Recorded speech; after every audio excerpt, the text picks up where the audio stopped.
Any day with Bill Schneider is a red letter day. It's a special day. Bill, what are you going to teach us today? Well, my topic is loosening up. But loosening up, man, I need that. Now, and what are we loosening up in a particular medium, or does it matter? Well, it doesn't, the medium doesn't matter, but I'm using pastel for the demo. Okay. Since I'm going to be doing pastel live shortly. And okay. Well, that's a worthy topic. I'll tell you, it's something that I fight. You know, when I first started painting, I think a lot of us, when we first start painting, we want to be photographic almost. You know, we want to represent reality. And you know, one of the first people I studied with, a really great painter, but very, very detail oriented. And then, you know, when you want to get rid of that, it kind of hangs on to you. So I'll be curious what you're going to teach us and how you're going to do it. Good. Well, all right. It's mostly, I'll tease you. It's mostly about edges, and we'll certainly talk mostly about edges. Okay, good. All right. Well, we'll get started now. It's Art School Live with Eric Rhodes.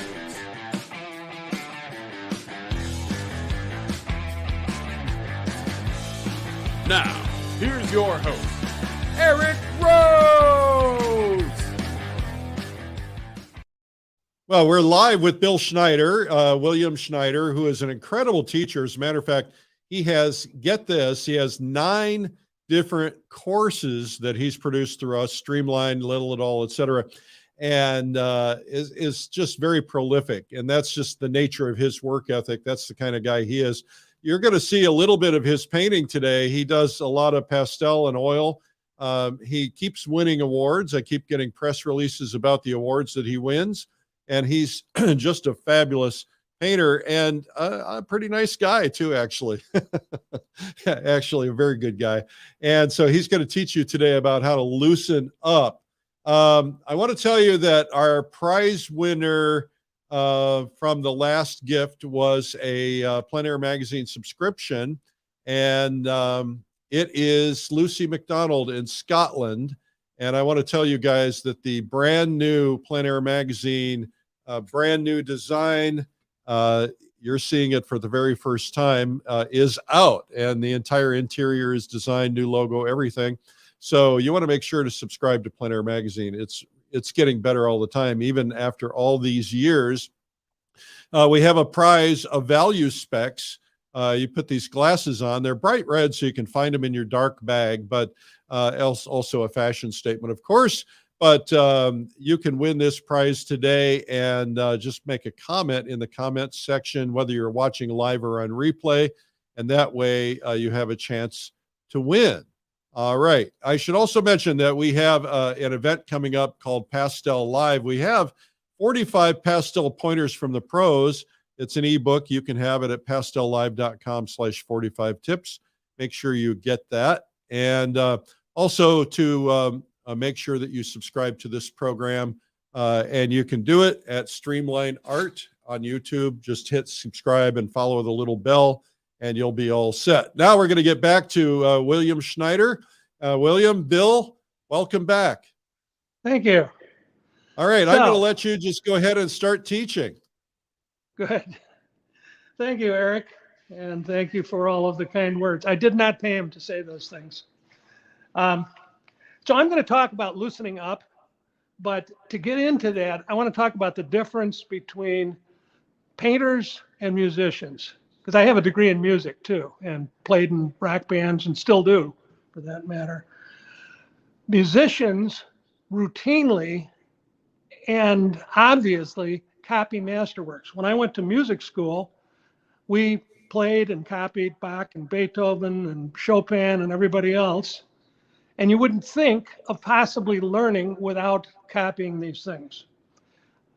Visual artists tend not to do that for whatever reason.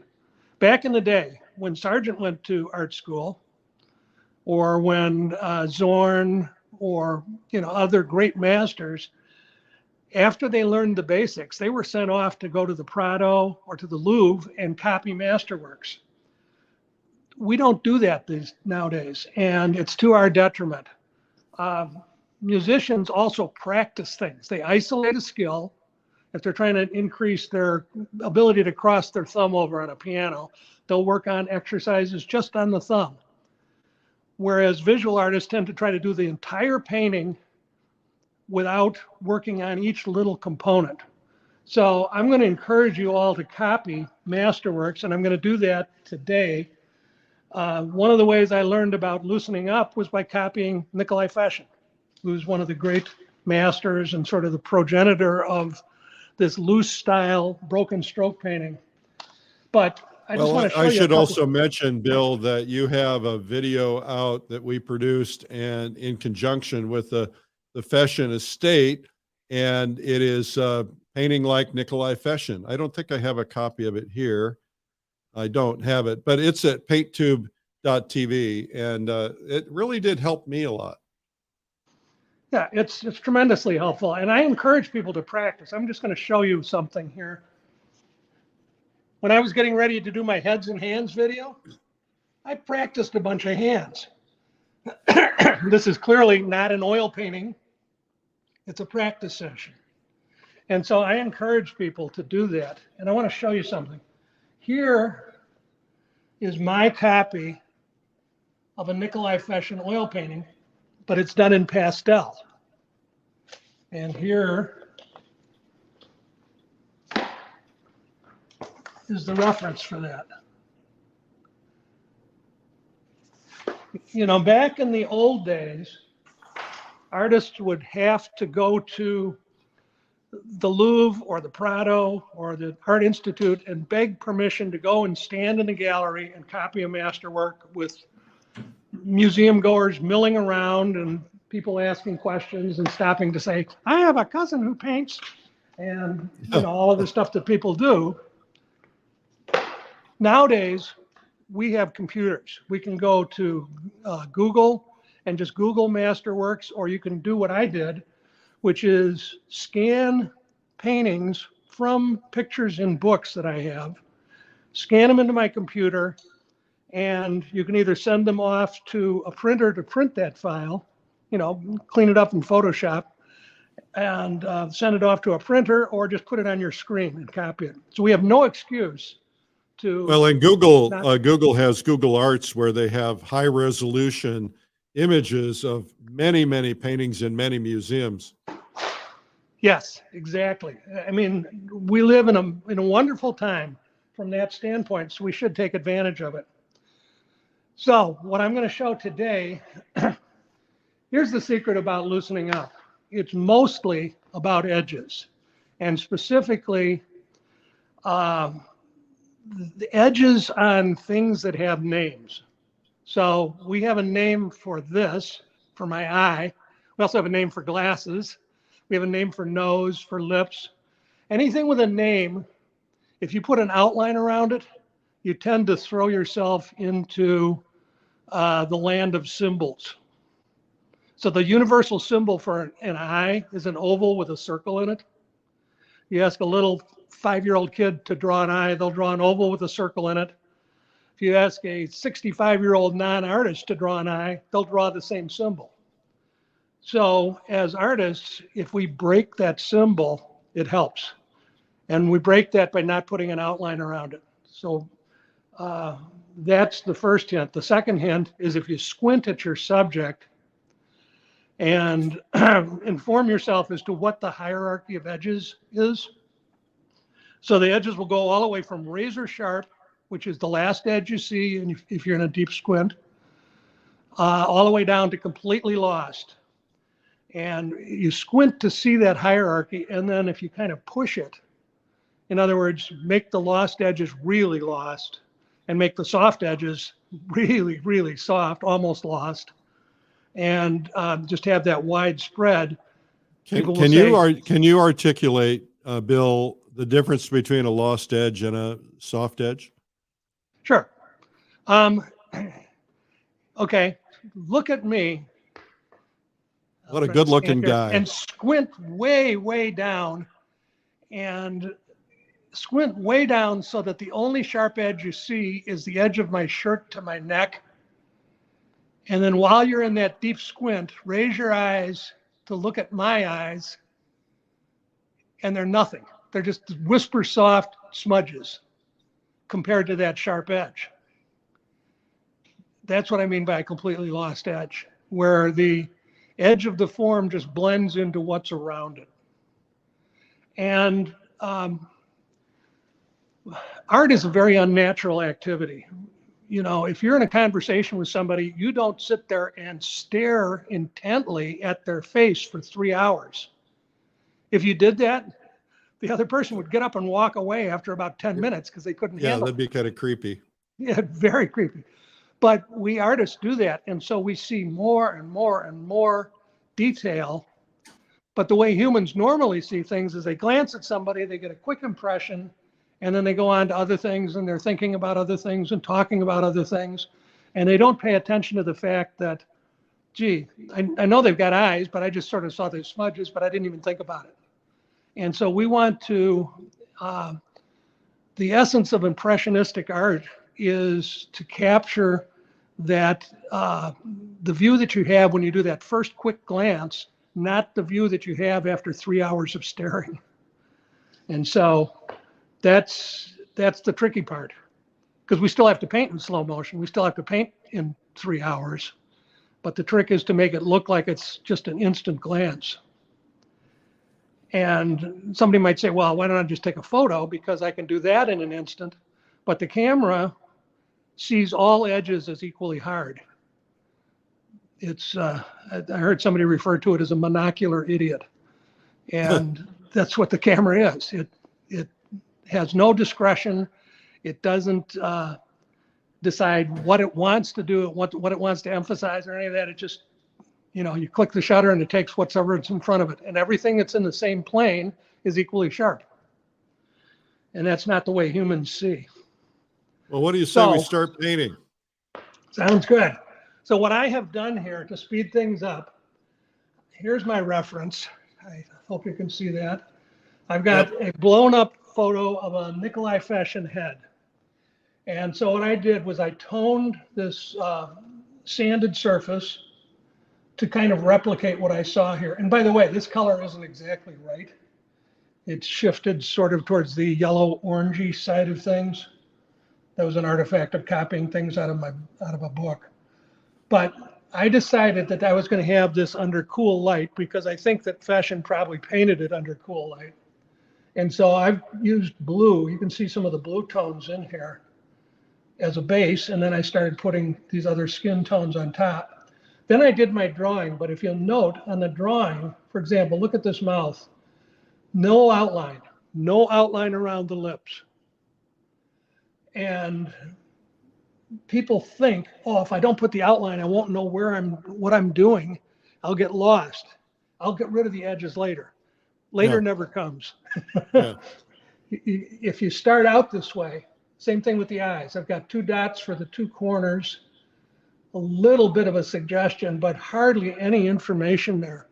And so it makes it easier when I go to paint. So anyway, let's start doing that. All right.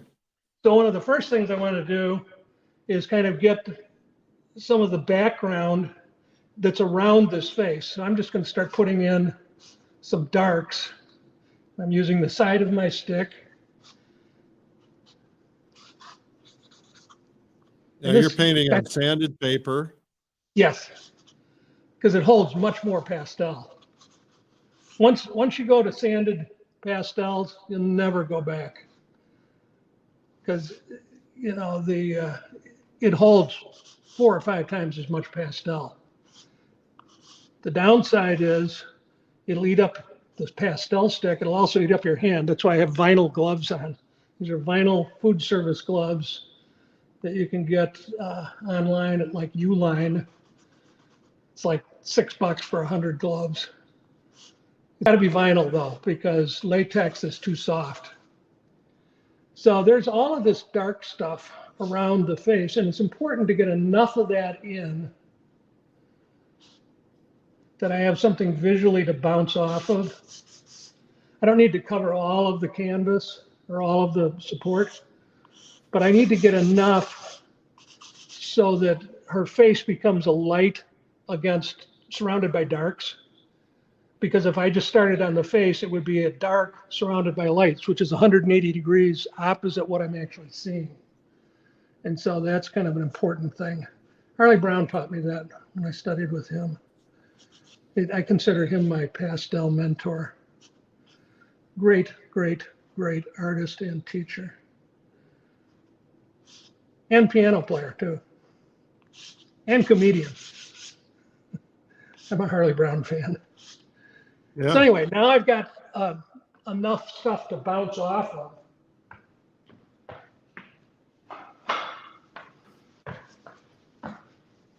So we won't have enough time to do all of this, but I'm going to start rendering an eye.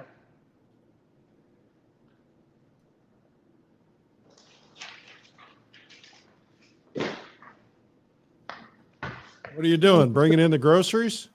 Yeah. Now I'm throwing my demo away so that it wasn't covering my pastels. And notice I blend. I use my hand to blend. I learned that from Harley. And I know some people are sort of religious about, oh, never blend, just use the cross hatches. And in fact, when I first studied with Harley, you know, I saw him blending, and I, being a smart aleck young guy, I said, well, when I was at the American Academy, they told me to always use cross hatches. And he said, really? When you look at your face in the mirror, do you see a bunch of cross hatches, or is it smooth? I said, well, it's smooth, but, and he laughed and walked away. Did Harley do pastel? Oh yeah, Harley is a great pastelist.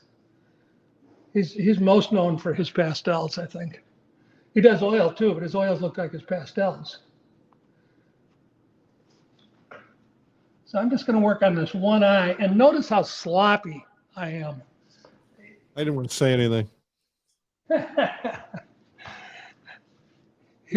Herefore and forevermore, I give everyone watching this permission to be sloppy. It will help.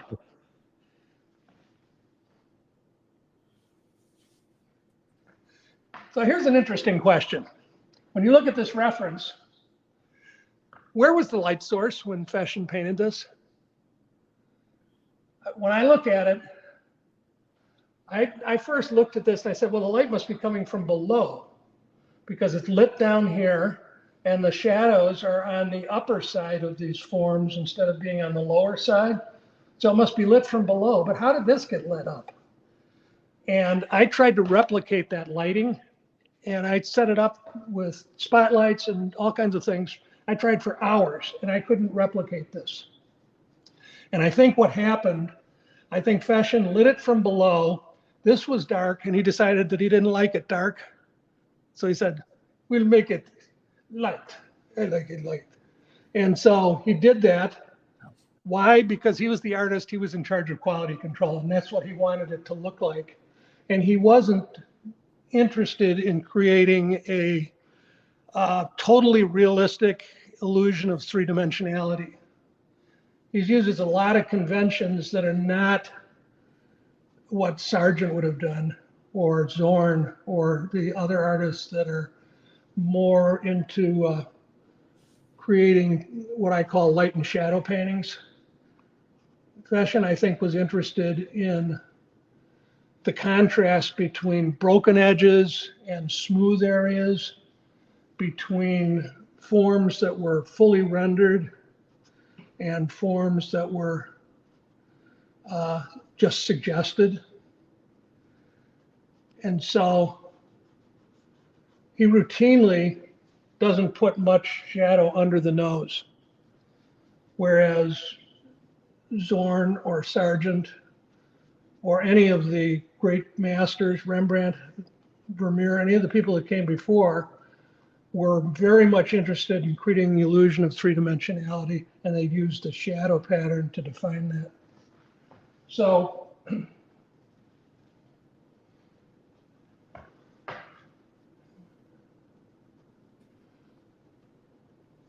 what I'm trying to do is get the shapes, these broken shapes that I see that are creating the illusion of an eye without spelling them out too much. And so Well, I it have to looks kind to of me sneak like up on it. Fession is he's very loose, but it seems like he's very tight around the eyes. Is that an illusion? Yes. I mean, look at that eye. If you look at that close up, here, I'll bring this camera close to it. If you see those eyes blown up, it's just a bunch of dots. I mean, there's Oh, yeah. hardly anything to it. Yeah, from back here, it looks like, looks tight. Yeah, no, it is very much not tight. And so that's what I'm trying to capture.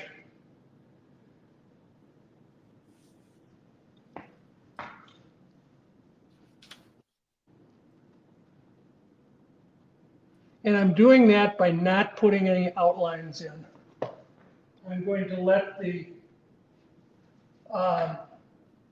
colors and the values that I see, these little shapes, which all have soft edges, and I'm making them extra soft by rubbing them. Making those sort of create the illusion of form. So there's kind of this warm dark here. I'm just going to work on this one eye for now because of time limitations, but Well, they can watch other things that we do. We have videos of yours. They have Pastel Live coming up. So you don't have to do the whole thing. We don't have time anyway. right, right. And not only that, this is exactly what I do in both the fashion video, which is in oil, but it's the same techniques. And in the pastel painting secret, I do it exactly the same way as I'm doing this.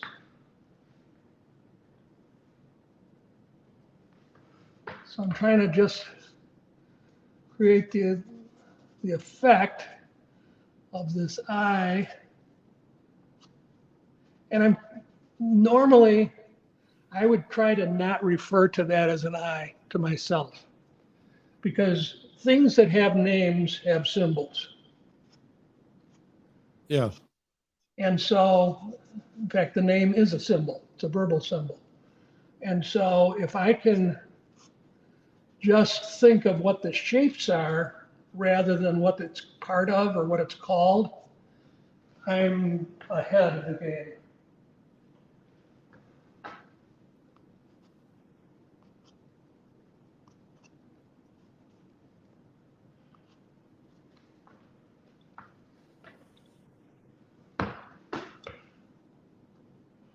I'm seeing, and also another little hack or a little trick.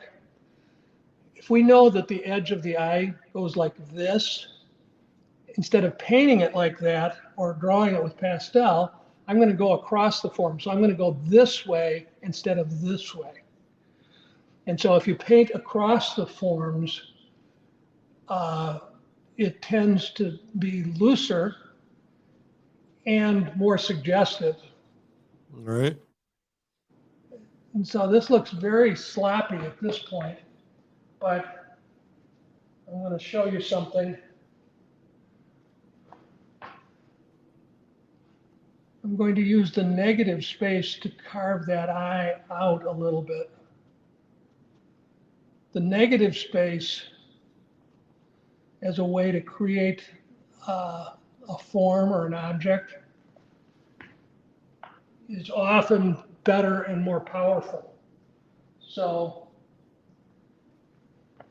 I can kind of use this, the so-called white of the eye. It's probably lighter than that, but I'm sneaking up on it. A little bit over here.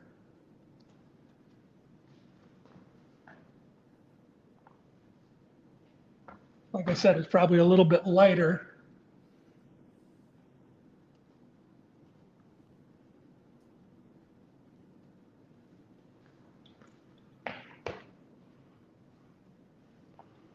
There's a little bit of light down here.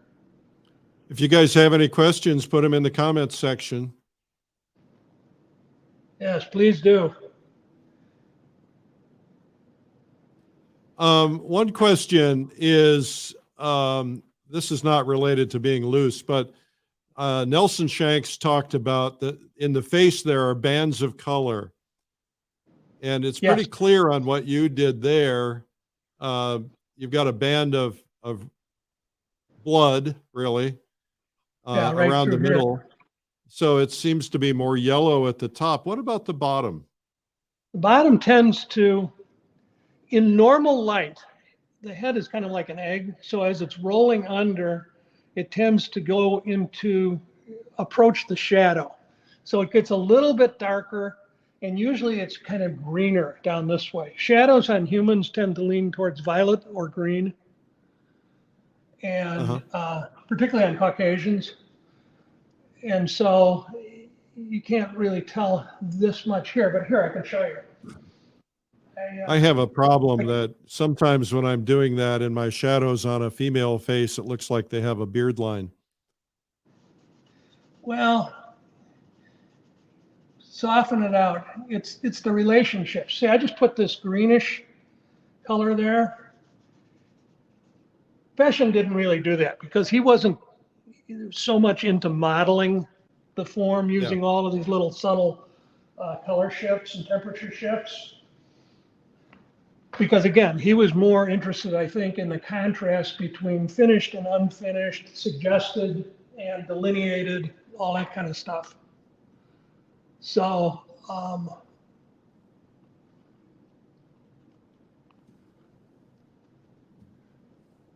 so he didn't do the bands as much as I tend to do in my own work. And I think you have some examples of that they'll show at the end. But yes, there do tend to be those bands of color because flesh is translucent. We see through it to what's underneath. So we see the capillaries and the blood vessels across the middle. We see veins around the eyes, so they tend to get a little violet-y color. Bone is under close to the surface here, and so we see through the skin to actually see some of that ivory color. And down here, particularly on men, you will see shadows of a beard down in here, but also on women, you see this greener area because it's not as rich in capillaries, and it's rolling away from the light, so it's starting to pick up. It's part of the halftone usually. We have to treat the halftone as part of the light family, but it still tends to be a little more on the greenish side. That's probably too much. Hey, Bill, I'm going to take a quick break. I'll be back with you in just a second. All right. Don't keep working on it. We got I'm going to keep to working. show them what you're going to do. All right.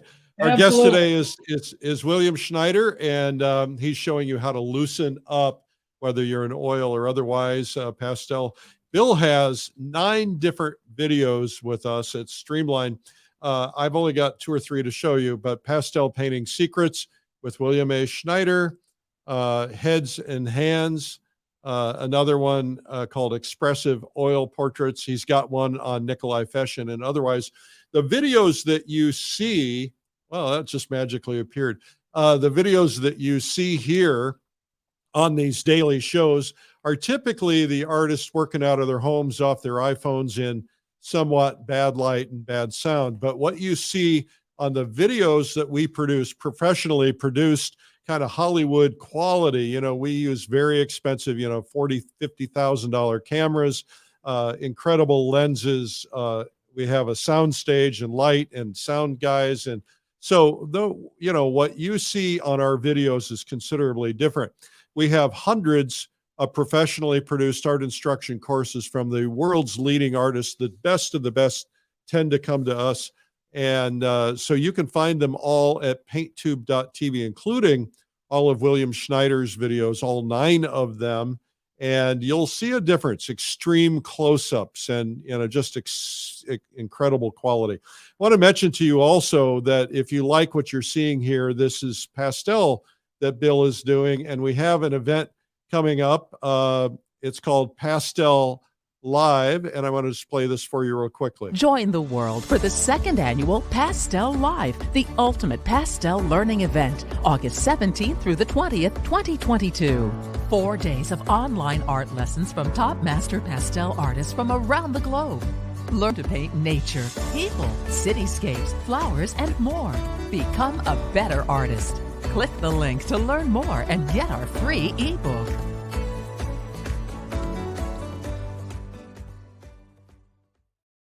If you go to Pastel Live right now, you can get that free ebook, pastellive.com. If you cannot make the dates, you can watch the replays, but we have an incredible lineup. I can't read all the names to you now because we don't want to take the time, but go to the website and check them out. You're going to world-class instructors, a lot of different approaches, different styles, and teaching you pastel for 3 full days and a 4th beginner day. If you're new to this, you will love it. And as a matter of fact, we have a love it guarantee. So if you watch your first day and you don't feel like you got your entire investment back in your first day only, let us know. We'll refund 100% of your money. We are serious about that. We want you to have a great experience. So go to pastellive.com. And of course, you'll also get a chance to see a lot of different approaches, different subject matters, different ways that things are done. Bill Schneider is going to be doing something on Pastel Live as well. We'll get back to him in a minute. I want to mention to you that I'm taking a group of artists to New Zealand, September 15 through 25. And we were pretty much to the point where we weren't going to accept them anymore, and only because we're limited to 50 people. We actually have a couple more seats left. And one of the reasons that we weren't going to accept anymore is because people need time to get passports and so on. But if you have a passport, you want to work with us, you still can get flights, then go to paintingnewzealand.com. It's going to be a lifetime experience, and I am very jazzed about it. We actually have a meeting today where we're going through all the painting spots, and I'm looking at the pictures, and they're just blowing me away. They're so good. So check it out at paintingnewzealand.com. And remember that Bill Schneider has several videos out, and you can find them at painttube.tv. All right, now we're going back to William A. Schneider, and he's teaching us how to loosen up. Okay, Bill, take it away. Okay, so I've been working away here. So I have this eye kind of spelled out very, very loosely. It's really nothing but a bunch of little smudgy shapes. But the one thing, particularly in eyes, that will make this sort of snap into reality or existence is this. It's the highlight on the eyes. I've been sort of schmoozling everything together with my finger here. But when I put the highlight in, I'm going to leave that alone. And so that's going to become a sharp-edged form, and it will tend to make all of that softness look intentional. If everything's just smushy, it just looks like it's out of focus. But if you've got that sharp-edged highlight, then it makes all of this softness look intentional, and you've got to have both. I noticed that you don't use a white for your highlight. You look like a blue. It is. Yeah, the highlight is actually, well, let's talk about an eye. An eye is a sphere, very smooth, it's wet, so it's highly reflective. And so some light hits the eye and it goes through the cornea and shines on the bottom part of the iris where you get the true color, where you see this kind of reddish there. So she had brown eyes and it's picking up that reddish tinge. But some of that light hits the cornea and bounces straight back, and that's what the highlight is. Okay. So it's a reflection of the light source, but the light source is my sky. And the sky is blue, and so that's what it is. If you put white highlights in the eyes, first of all, they're too light, and so it doesn't look right. And secondly, it tends to look, it has essence of cataract to it, which is not a good look. And so that was something, I had it explained to me when I was at the American Academy. I think Ted Smitscavich, my painting teacher, talked to me about that. And Bill Parks, also was a great, great, great instructor. He was my life drawing teacher. So you can see, I don't know how much time we have left here. I can just let's say about 20. Ah, good. Oodles of time. So I can just keep picking away at this thing.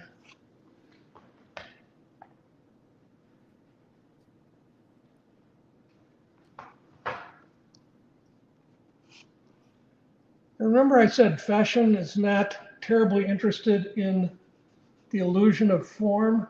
Yeah. But one of the things that he tended to do, and I observed this by seeing a lot of his paintings in person,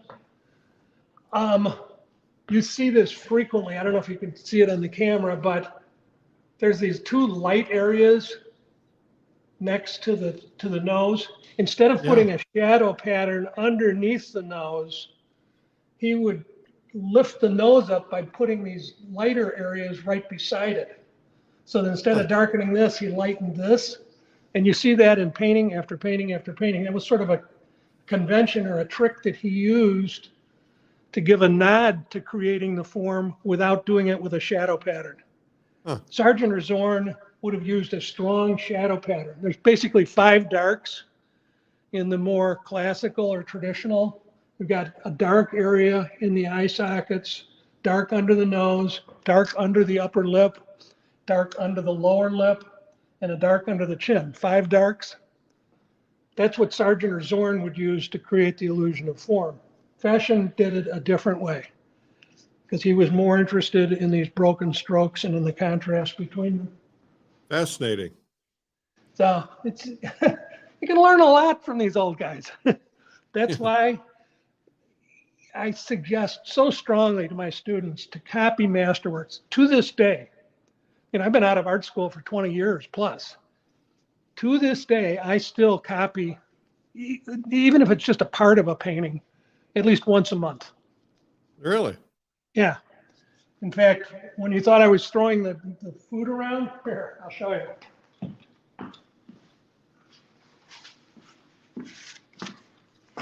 Here's a copy of a Carolyn Anderson painting. Wow. So Carolyn's I copy not another only one the that's hard old to figure masters, out but new because masters. Carolyn never does two things alike. Well, she has a similar approach. Here's Michelle Torres. It's a copy of one of hers. So I copy old masters and new masters. Here's a copy of a Gerhardt's piece. Huh. Here's a copy of a Fashion. And these are just a handful of them. You know, I've got stacks and stacks and stacks of these things because as a musician, I am very clear that most of the time I'm practicing. And then every once in a while I'm performing. Right. As opposed to trying to have each painting be a performance. That today I'm going to create a masterwork. No, today I'm going to work on something that needs strengthening. And I think that's the fastest way to learn things. That's great advice. Well, and it's not original. You know, I learned that from my teachers. So that has essence of eye to it, I think. Yeah, can you do get in there real close so we can see it? See, Sure. because sure. back here it looks sharp. How's that? Is that in focus still? Wow, you can really see the difference. Yeah. Yeah. Okay, thank you. Thanks for asking that. It's that's another thing that works against us as artists. That when we're back, 20 feet and we look at a fashion painting, you think that the eyes are tight. And then when you get right up on top of it, you see that it's just nothing but little smudges and shapes and values and colors. But they sort of coalesce when you get way away. And so we have to keep going back to look at our paintings. Because if we have something we think is loose here, but it's just a barely softened edge, and we back up 20 feet, it looks like every edge is razor sharp. And we want it to read, we want to be able to tell the difference between the hard edge, the sharp edge, the soft edge, the completely lost edge. We want to be able to see those at 20 feet. N.C. Wyeth said a painting should kill at 50 yards, meaning that's where you want to judge things. And it's like when I go to the Art Institute, everybody's up on top of the Monet paintings, looking at them from 2 feet away. And the way he made his judgments was he was backed up 30 feet and looking at them from a distance.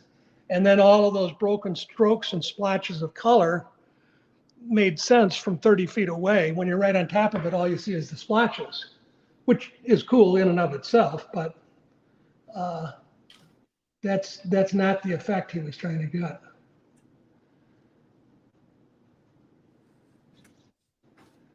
So I'm not going to do the other eye. I'm going to work on the lips a little bit.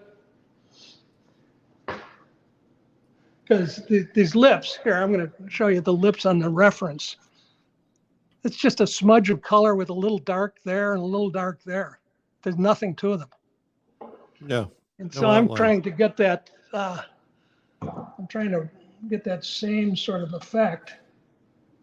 I think it's a warmer red. If you're just tuning in, our guest today is William Schneider. William is showing us how to loosen up. He's using pastel, but the approach can work with any kind of painting. William is also on the faculty of the upcoming August Pastel Live, which is a worldwide conference with hundreds of people in attendance learning pastel from some of the top pastel artists in the world. I can't wait for that. Not so much for my part of it, but so that I can see the other artists. Very exciting. Yeah, it is exciting. You know, if you steal from one person, that's plagiarism. If you steal from everybody, that's research. Yeah. And so that's my approach. I love to watch other artists and try to reverse engineer what they did. So what I'm Well, this way you can actually see what they're doing. Yes. Well, one of the things that I found is I started painting in pastel. I had watched as many of the sessions as I could as the host, but of course can't watch a lot of them because I'm busy behind the scenes doing other things. And when I picked up my pastels this summer, the first couple were a little rocky, but all of a sudden, all that stuff, those lessons started coming back to me. It's almost as if they were through osmosis, and I was actually doing a better job than I really thought I would at this stage. Well, I encourage every oil painter to study pastel. And I also encourage every pastelist to study oil. And the reason for that is that there are certain things that are easy as pie in pastel. For example, you can put a cool color and a warm color on top of each other. If you kind of blend it, you end up with small particles of a blue next to a yellow. They don't mix. They're just sitting there on the surface next to each other. And you get some of the vibration that is inherent in skin. You know, we talked about the translucence earlier. So that's really easy in pastel. It's difficult in oil, but once you see it in the pastel, then you want to get that same effect in oil. So it forces the artist to extend their technique. And the reverse is true. In pastel, it's really hard to get a deep, rich, dark. And there are a few brands of pastel that will do that. These happen to be Terry Ludwig Intense Darks too. I don't know if I'm supposed to mention brands, but fine with me. They have the best darks, I think. And so anyway, the two media inform each other. And so I encourage people to do both. Yeah, I have found that same thing with watercolor. I found that watching watercolor live, it changed how I did certain things in oil painting. Absolutely. And watercolor is the medium of the masters. Oil and pastel are both so forgiving, as you know. You know, I've had oil paintings that I sent out to a gallery and they didn't sell, and then they came back and I immediately, having had a couple of years growth in between, I said, oh, I know what's wrong with that. And I fixed them up 2 years later and sent them out to another gallery and they sell right away, because you can keep fixing oil paint. You can paint over and over and over it. Watercolor, if you put an edge down in watercolor and you let it dry, you can't get rid of it. Yeah. I mean, technically you can, but you scuff up the paper and it's not, it's much, much more difficult. You know, both Sargent and Zorn started out as watercolorists.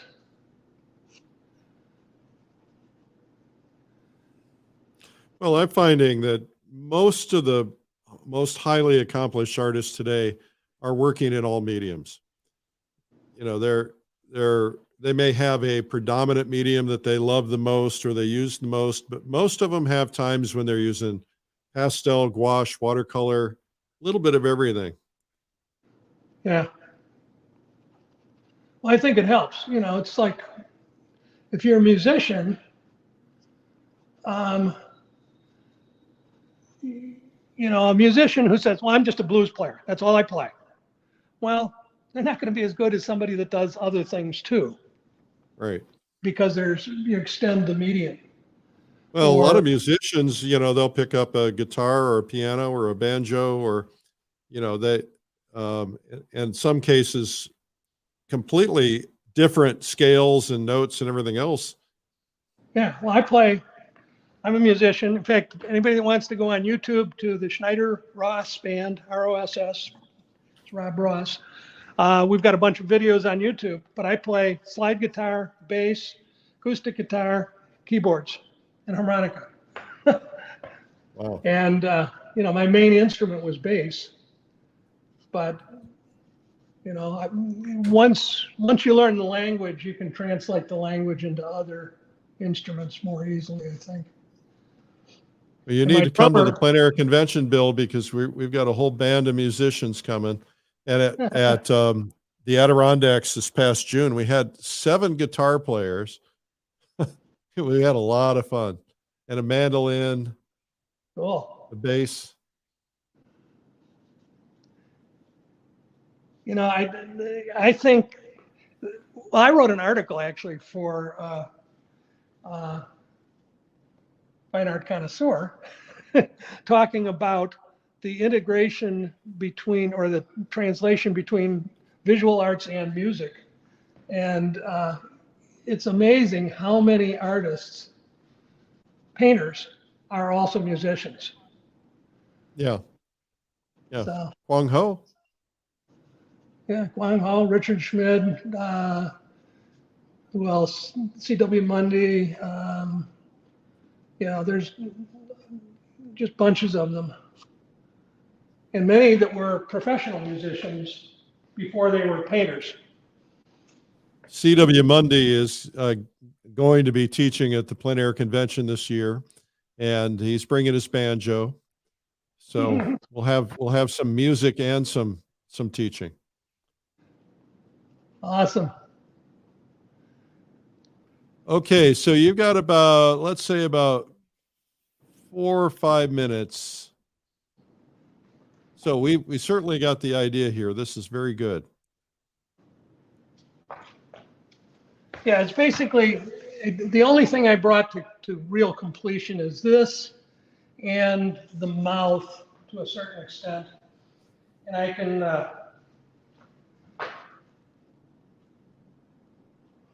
punch up that mouth just a little bit, put a little bit of a highlight coming from the bottom on that nose.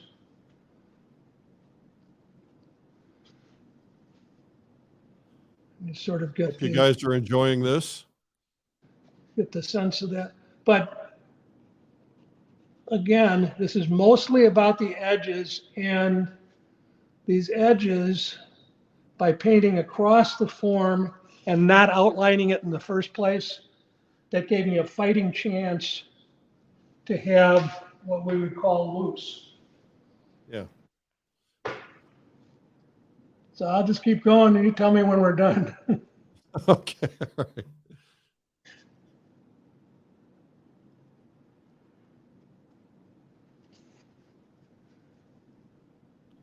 If you've never done portraits, what do you think is the best possible way to start?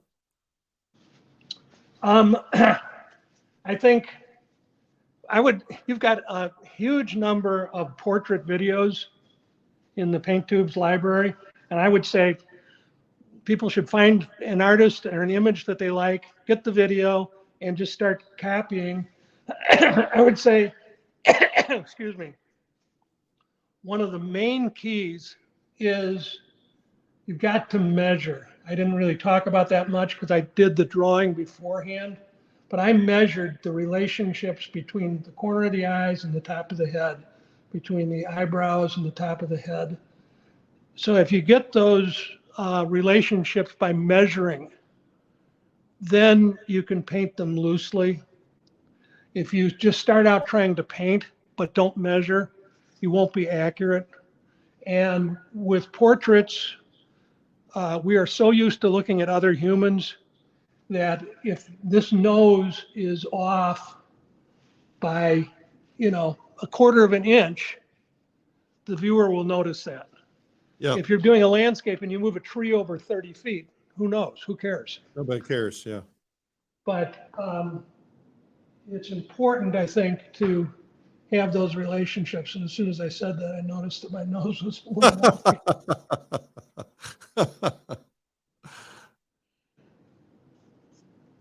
Well, that's what happens is that, when you realize that all of a sudden you got to start adjusting everything, that's really frightening. Right. And the more you adjust, the tighter it'll get. Yeah.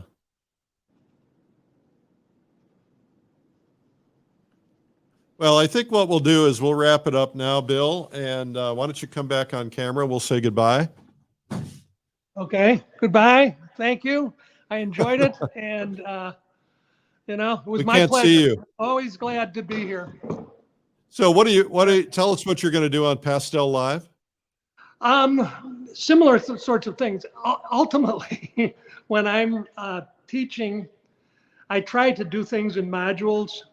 And so in Pastel Live, it's about beginning a painting. Okay. Because that's the most important part. And so I'm going to be talking about measuring, I'm talking about setting up a base tone and some of those things. But I can't help myself. I try to explain everything I know about art in whatever time is allotted. And of course, that's impossible, but I give it a shot. Well, you're one of the greatest teachers. That's why you have so many videos. We've 9 video courses that we've got with you because you just keep coming up with great new ideas on things that we'll teach, and they sell well. So congratulations on that. I'll mention to everybody that Bill's videos are at painttube.tv. And unlike what you saw today, we have actual real cameras and real close-ups and straight on views and so on. Bill, we're excited about seeing you in August on Pastel Live. Thank you for doing this today. Looking forward to it. Thank you. All right. Okay. Take Take care. Bye-bye. Our guest today was William A. Schneider, and we love having him on the program because he's so good at this. This is Art School Live, and we do this daily at 12 noon on Facebook and YouTube. You can find us at Streamline Art Video, and you can subscribe. And that's always nice because then you'll get a notification if we decide to go live with something new. We have oftentimes some special things that we do. Please follow me also, Eric Rhodes, on Instagram. That would be nice if you would. And get our free book, 45 Pastel Pointers from the Pros at pastellive.com/45 tips. And I hope you'll consider coming to Pastel Live. I think you're really going to enjoy it. We have a money back guarantee. If you don't like it, if you don't feel like you got your full value in the first day, let us know by the end of the day. We will give you a full 100% refund. We've got some of the world's best pastel artists teaching, and you don't want to miss it. A lot of different things. Very rarely do we ever repeat anybody 2 years in a row. We are repeating Albert Handel, and we're repeating Vera Kavira from Ukraine because we wanted to give her a little extra support because she's struggling over there. And we also have an art gallery, so all of our artists will sell some of their paintings, and we sell a lot of them. And it's a chance for you to get paintings at discounts if you're on Pastel Live. So check it out at pastellive.com. Reminder that if you want to go to New Zealand, just go to paintingnewzealand.com. We'd love to have you come with us. I'm Eric Rhodes, publisher of Fine Art Connoisseur, Plein Air Magazine, and many, many others. Thank you for tuning in today, and we will see you on the flip-flop, whatever that means. Take care.